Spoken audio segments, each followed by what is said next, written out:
आज हम बात करने वाले हैं छत्तीसगढ़ के एक बहुत ही इम्पोर्टेंट करप्शन केस की, सौम्या चौरसिया केस। ये केस इसलिए बड़ा है क्योंकि इसकी इन्वेस्टिगेशन की है ईओडब्ल्यू ने, यानी इकोनॉमिक ऑफेंस विंग, जो फाइनेंशियल स्कैम और मनी रिलेटेड क्राइम्स को इन्वेस्टिगेट करती है। और जब ईओडब्ल्यू किसी केस में उतरता है, इसका मतलब होता है कि फाइनेंशियल इरेगुलरिटीज़ सीरियस लेवल पर मिली है। तो स्टोरी शुरू होती है तब जब ईओडब्ल्यू को स्टेट के अंदर एक सीनियर ऑफिसर के फाइनेंशियल पैटर्न थोड़े अनयूजुअल लगते हैं। इनका नाम है सौम्या, जो चीफ मिनिस्टर ऑफिस यानी सीएमओ में डिप्यूटी सेक्रेटरी की पोस्ट पर काम करती थी। सीएमओ एक ऐसी जगह होती है जहां से पूरा स्टेट एडमिनिस्ट्रेशन कोऑर्डिनेट होता है। यहाँ बैठे ऑफिसर के पास फाइल्स की एक्सेस भी होती है, अप्रूवल का फ्लो भी पता होता है और मल्टीपल डिपार्टमेंट से डायरेक्ट कम्युनिकेशन भी होता है। सौम्या की ऑफिशियल रैंक भले ही मिड लेवल हो, लेकिन सीएमओ में होने की वजह से उनका इन्फ्लुएंस काफ़ी स्ट्रॉन्ग माना जाता था।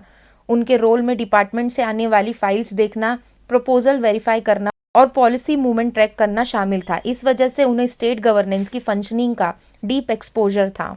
अब अगर हम एलिगेशन की बात करें तो ईओडब्ल्यू को पता चला कि उनके पास जितने असेट्स हैं वो उनकी ऑफिशियल इनकम से मैच ही नहीं करता। उनकी सैलरी और उनके पास मिलने वाली प्रॉपर्टीज़ के बीच का फ़र्क इतना ज़्यादा था कि ये एक डिसप्रोपोर्शनेट असेट का केस बन गया। दूसरी बड़ी बात ये थी कि प्रॉपर्टीज़ उनके नाम पर नहीं थी, बल्कि उनसे जुड़े लोगों के नाम पर थी, जिससे बेनामी पैटर्न का डाउट स्ट्रॉन्ग हुआ। और तीसरा, कुछ प्रॉपर्टी डील्स और मनी ट्रांसफ़र का पैटर्न छत्तीसगढ़ के कोल फी स्कैम के टाइम पीरियड से मैच करता दिखा। यानी कुछ ट्रांजैक्शंस एग्जैक्टली उस फेज में हुए जब इलीगल कोल फी कलेक्शन का नेटवर्क एक्टिव था। ये टाइमिंग और ट्रायल देखकर ईओडब्ल्यू के पास एक स्ट्रॉन्ग डाउट डेवलप हुआ कि फाइनेंशियल मूवमेंट का एक हिस्सा इस इलीगल नेटवर्क से ओवरलैप कर सकता है। इन्वेस्टिगेशन सिंपल नहीं थी। सबसे पहले ईओडब्ल्यू ने उनका कंप्लीट फाइनेंशियल ऑडिट किया, इनकम, इन्वेस्टमेंट, परचेज सब कुछ वेरीफाई किया। फिर बैंक स्टेटमेंट्स में multiple accounts, unusual deposits, small fund transfer मिलने लगे। लैंड रजिस्ट्री में चेक करने पर पता चला कि काफ़ी प्रॉपर्टीज़ थर्ड पार्टी नेम्स पर रजिस्टर हुई हैं और पेमेंट्स किसी और सोर्सेज से ट्रेस हो रहे हैं।